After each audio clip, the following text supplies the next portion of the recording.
Si j'étais le diable, mes premières victimes seraient les enfants. Dès l'instant où ils quitteraient le ventre précieux de leur mère, je les conditionnerais à voir la division raciale comme une norme, et je ne m'arrêterai que lorsque leur innocence serait totalement détruite. Diviser pour mieux régner, c'est le plus vieux tour du livre de la Genèse.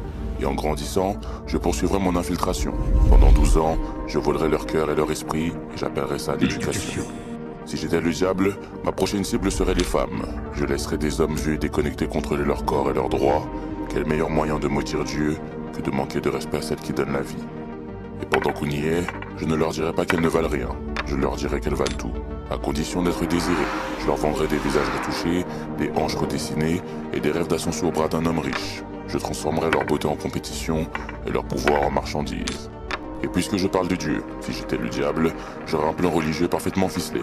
Je vous laisserai adorer Jésus le dimanche, et les 6 autres jours, je vous ferai m'adorer à travers l'argent, la célébrité, le désir et l'avidité.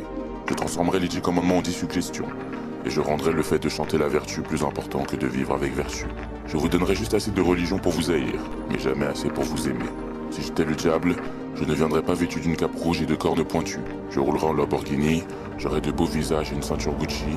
En gros, je prendrai la forme de tout ce que vous avez toujours désiré, et je vous regarderai créer votre propre enfer. Je n'aurais même pas besoin de brûler la terre. Pour ce qui est des politiciens, je ne changerai rien.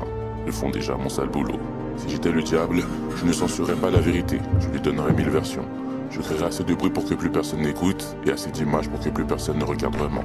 Mais je ne ferais pas tout ça d'un seul coup. Je prendrai mon temps, je rongerai vos repères, vos valeurs, vos silences, petit à petit.